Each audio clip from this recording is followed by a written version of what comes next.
నేను చంద్రబాబు నాయుడు గారి మీద కేంద్ర ప్రభుత్వం మీద ఒత్తిడి తెచ్చి రాయలసీమ లిఫ్ట్ ఇరిగేషన్ ఆపిచ్చిన అధ్యక్ష నా చరిత్ర ఇది, నీ నీతి గది.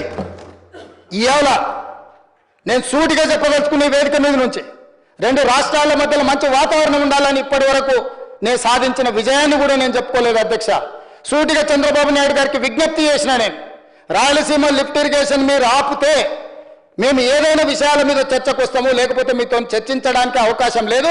మొట్టమొదట 3 టీఎంసీలు పర్ డే అక్రమంగా నిర్మిస్తున్న రాయలసీమ లిఫ్ట్ ఇరిగేషన్ పనులను మీరు ఆపండి అని మేము వారిని క్లోజ్డ్ రూమ్లో అడిగితే మా మీద గౌరవంతో రాయలసీమ లిఫ్ట్ ఇరిగేషన్ ఆపేసింది అధ్యక్ష. మీరు ఈరోజు నిజ నిర్ధారణ కమిటీని సభ నుంచి పంపించండి. కూనంనేని సాంబశివరావు గారిని, అక్బరుద్దీన్ ఓవైసీ గారిని, బీజేపీ మహేశ్వర్ రెడ్డిని ఎవరిని కమిటీ వేస్తారో, ఇంక్లూడింగ్ బీఆర్ఎస్ మాజీ సాగునీటి పారుదల శాఖ మంత్రులు 2 ఉన్నారు, చంద్రశేఖరరావు, హరీష్ రావు. వాళ్ళిద్దరు నాయకత్వాన్ని ఎవరినో ఒకరిని పెట్టి రాయలసీమ లిఫ్ట్ ఇరిగేషన్ పనులు ఆగినాయా లేదా, ఉత్తమ్ కుమార్ రెడ్డి గారు మంత్రి అయిన తర్వాత కాంగ్రెస్ అధికారంలోకి వచ్చిన తర్వాత ఆగిన వాళ్ళ నిజ నిర్ధారణ కమిటీ పంపించండి అధ్యక్ష. మీరు ఆదేశాలు ఇవ్వండి అధ్యక్ష. ఈ సభ నుంచి మేము అక్కడ రాయలసీమ లిఫ్ట్ను 3 టీఎంసీలు పర్ డే దోపిడీని ఆపిచ్చి చర్చల పేరు మీద ఈరోజు పాలమూరు రంగారెడ్డి ఎత్తిపోతలకు అనుకూలంగా నిర్ణయాలు వచ్చి ఉమ్మడి రాష్ట్రంలో మా ప్రాజెక్టులకు మీరు ఎలాంటి అభ్యంతరాలు పెట్టకండి, మా కడుపు కొట్టకండి అని వాళ్ళ మీద ఒత్తిడి తీసుకొచ్చి ఈరోజు ఒక కొలికి పట్టుకొచ్చిన మాట. ఈరోజు నిన్న మొన్న చూస్తే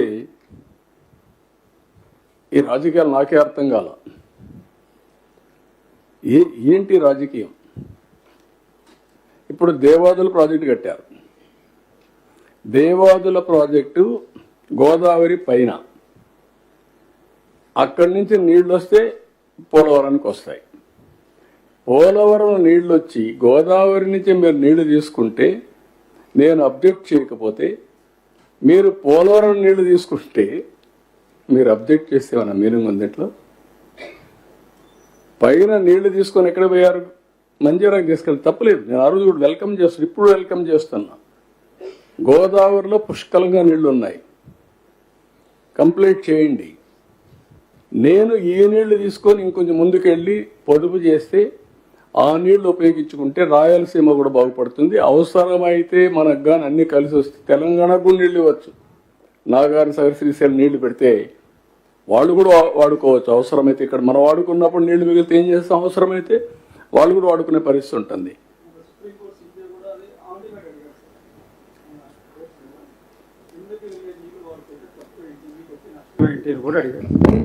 అంటే అదే అంటున్నాను, ఏంటి ఇవన్నీ? దానికి పోటీ పడి మాట్లాడడం ఏంటంటే నాకుండే ప్రజలు అర్థం చేసుకోవాలి. మీరు మంజీరాకు తీసుకున్నప్పుడు నేను వెల్కమ్ చేశాక తప్పులేదు. దేవాదులు ఇంకా ముందుకు తీసుకెళ్ళండి నీళ్లు, తప్పే ఉన్నట్లు. ఉండేది ఏదైతే కృష్ణాలో నీళ్లు తక్కువ ఉన్నప్పుడు పైన కడితే ఇంకా నష్టం. అది ప్రొటెక్ట్ చేసుకుంటూ కృష్ణా డెల్టాని ప్రొటెక్ట్ చేసుకొని గోదావరిని అనుసంధానం చేసుకోగలిగితే రాష్ట్రంలో ఇబ్బందులు లేవు. ఇప్పుడు నిన్న చూస్తున్నాం రాయలసీమ లిఫ్ట్ ఇరిగేషన్ ఏంటి, దాని మీద ఏమన్నా ఉందా? దాంట్లో మీనింగ్ ఉందా? వీళ్ళు చేసిన పని మీరు చూస్తే ఎంత ఒక అబద్ధాన్ని 100 సార్లు చెప్తే నిజమైపోతుందని ఇష్టానుసారంగా మాట్లాడతారు. వీళ్ళు ఏం చేశారు? 5/5/2000 జీవోఆర్టీ నెంబర్ 203 3,525 కోట్లతో రాయలసీమ ఎత్తిపోతల పథకానికి అడ్మినిస్ట్రేటివ్ శాంక్షన్ ఇచ్చారు. ఒక అతను తెలంగాణ అతను 15/5/2020 ఎన్జిటికి వెళ్ళారు. 20/5/2020లో ఆయన ఒక ఆర్డర్ ఇచ్చాడు. ప్రాజెక్ట్ని మీకు ఫీజిబిలిటీ రిపోర్ట్ ఉందా, అనుమతులు ఉన్నాయా, సబ్మిట్ చేయమని అడిగాడు. అది ఇచ్చే వరకు మీరు స్టే అని స్టే ఇచ్చాడు. 13/7/2020 మళ్ళా వీడిపోయి అడిగితే దానిపైన పాక్షిక సవరణ ఇస్తూ ప్రాజెక్ట్ నివేదిక టీడీఆర్ డిపిఆర్ పిలవండి, టెండర్లకు పిలవండి అని చెప్పారు. దాన్ని అడ్డం పెట్టుకొని వీళ్ళు మొత్తం వర్కే స్టార్ట్ చేశారు. 29/10/2020 మళ్ళా ఎన్జిటి కంపల్సరీగా మీరు ఈసీ తీసుకోలేదు, ఎన్విరాన్మెంట్ క్లియరెన్స్ స్టాప్ చేయమన్నారు. స్టాప్ చేశారు. ఇది 25/2020 ఇచ్చిన ఆదేశాలు మీరు చూస్తే till the report is submitted and application for environmental clearance pending with MOEF and CC is disposed of by them. The state of Andhra Pradesh is directed not to proceed with any work on ground in the guise of preparation of DPR for this Rayalaseema lift irrigation scheme. అని ఇచ్చి మళ్ళీ 22/3/2024 DPR లేకుండా మీరు పనులు చేశారు కానీ fine వేశారు, 2,65,00,000 వేశారు. వాస్తవాలు ఈ విధంగా ఉంటే చిల్లర రాజకీయాలు చేయడం ఏంటండి? మీరు అధికారంలో ఉంటే ఒక రూపాయి ఖర్చు పెట్టలేదు. దీనిపైన ఏం చేశారు? అనవసరంగా పెట్టి ఒక 900 కోట్లు కాంట్రాక్ట్ పే చేశారు. ఇవి కాకుండా అనుమతులు లేని ప్రాజెక్టులు వీళ్ళు స్టార్ట్ చేసి దానికి ఒక 2,000 కోట్లు 2,500 కోట్లు పే చేశారు. దానికి ఒక 100 కోట్లు ఫైన్ వేశారు NGT, 25 కోట్లు గవర్నమెంట్ డబ్బులు కట్టారు. అంటే ఏంటి ఈ విచ్చలవిడితనం ఏంటి? వీళ్ళు చేసే పనులు ఏంటి? ఇప్పుడు ఏమంటారు? మేమేదో రాయలసీమను ఉద్ధరించాలనుకుని మా రామానాయుడు గారు ఎక్స్ప్లెయిన్ చేశారు. మొత్తం ఎంత ఉంటుందంటే వీళ్ళు పెట్టిన లిఫ్ట్ ఇరిగేషన్ చేయడానికి 34 TMC. మన వాటా ప్రకారం మనకు వచ్చేది 22 TMC. ఇప్పటికే ముచ్చుమర్రు ఉంది అక్కడ, దాని ద్వారా నీళ్లు తీసుకోవచ్చు. నువ్వేదో పెట్టేశాను, నేనేదో పెట్టేశాను, రాయలసీమకు అన్ని న్యాయం జరిగిపోయింది. రాయలసీమ పోయి చూస్తే ఎవ్రీ రిజర్వాయర్ నీళ్లు కట్టాం, ఎవ్రీ రిజర్వాయర్ని పూర్తి చేశాం.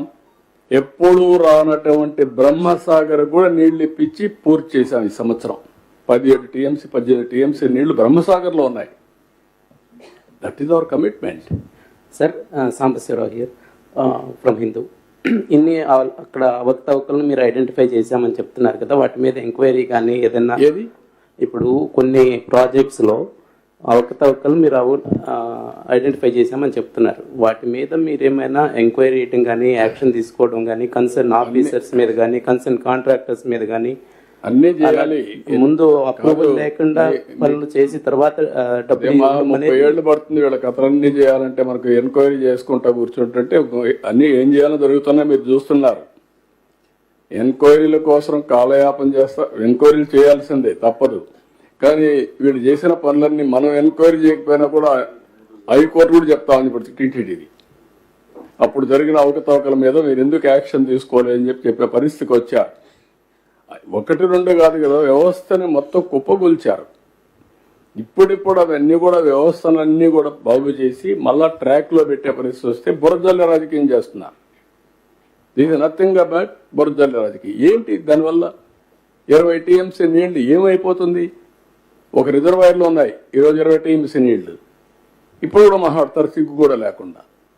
ఈ సంవత్సరం మేము చేసాం అంద్రినీవా 3,800 కోట్ల రూపాయలు అడ్మినిస్ట్రేటివ్ శాంక్షన్ ఇచ్చి 730 కిలోమీటర్లు కెనాల్స్ వెడల్పు చేసి అటు కుప్పం ఇటు మడకసిర నీళ్లు తీసుకెళ్ళాం.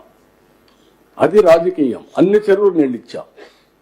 అది చేయకుండా ఈ చిల్లర రాజకీయాలు ఇలాంటివన్నీ పట్టించుకొని ఎంతో పని బురదజల్లితో అంటుకుంటుందేమో, ఏం అంటుకోదు.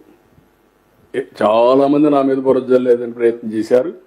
ఆ బురదలో వాళ్ళు కోరుకుపోయారు తప్ప ఏమి కాదు, ఏం జరగదు. ఇది గుర్తుపెట్టుకోవాల్సిందిగా నేను కోరుతున్నా.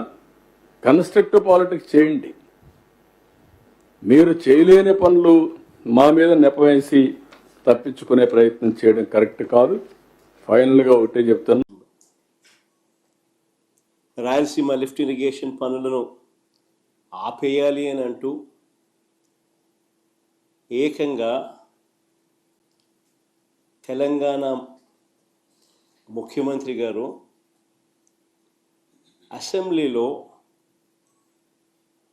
క్లోజ్ డోర్ మీటింగ్లో తాను అడిగానని, తన మీద గౌరవంతో చంద్రబాబు గారు ప్రాజెక్టును ఆపేశారు అని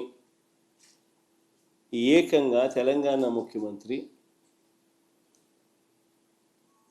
తెలంగాణ నిండు అసెంబ్లీ సభలో వాళ్ళ రిలేషన్షిప్ గురించి, చంద్రబాబు నాయుడు గారు రాష్ట్రాన్ని ఎలా అమ్మకానికి పెట్టారు అన్న వాస్తవాల గురించి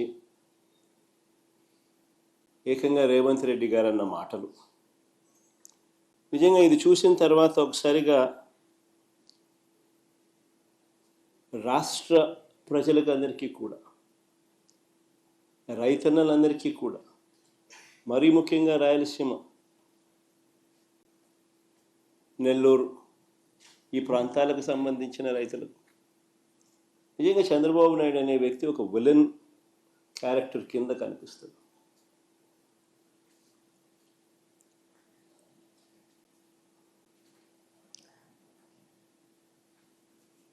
ఆ కుర్చీలో చంద్రబాబు నాయుడు గారు ముఖ్యమంత్రిగా కొనసాగుతూ తన సొంత రాష్ట్రాన్ని ఏ రకంగా తాకట్టు పెట్టాడు,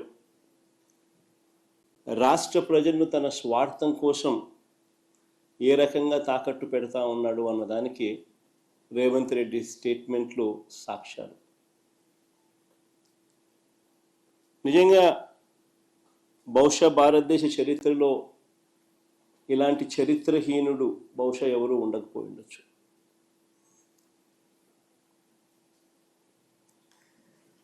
చంద్రబాబు నాయుడు గారు, ఆయన ఇరిగేషన్ మంత్రి ఇద్దరూ కూడా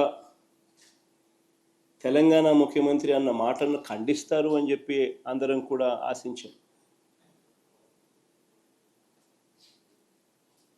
ప్రతి రైతు కూడా ముఖ్యమంత్రి ఈ స్థాయికి దిగజారిపోడు అని చెప్పి రైతు కూడా ఆశపడ్డాడు.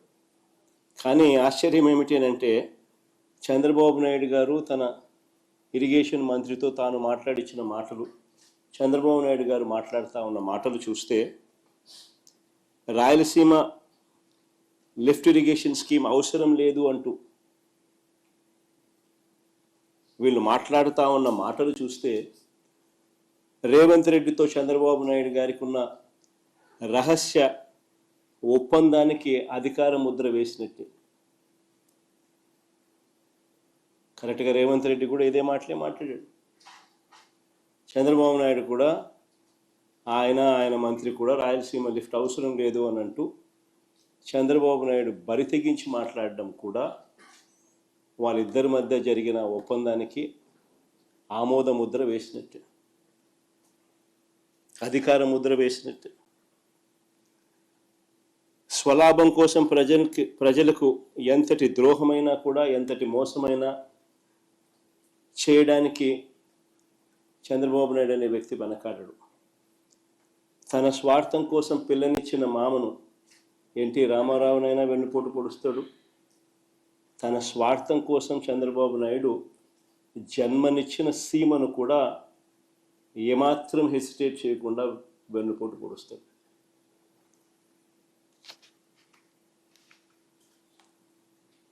నిజంగా రాయలసీమ లిఫ్ట్ అన్నది ఒక గొప్ప ఆలోచన, ఒక గొప్ప ఉద్దేశం ఈ రాయలసీమ లిఫ్ట్ ప్రాజెక్టు వెనకాల ఉన్నమాట. కరువు కోరల్లో చిక్కుకొని ఉన్న రాయలసీమ ప్రాంతం, వ్యవసాయం ప్రశ్నార్థకరం అయిన పరిస్థితులు, తాగడానికి మంచినీళ్ళు కూడా ఒక్కొక్కసారి దొరకని పరిస్థితి.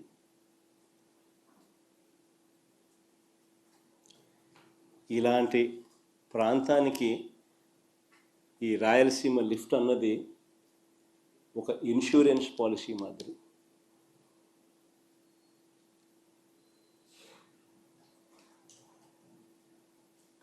రాయలసీమకు, నెల్లూరుకు, చెన్నైకి ఇది సంజీవిని వంటిది.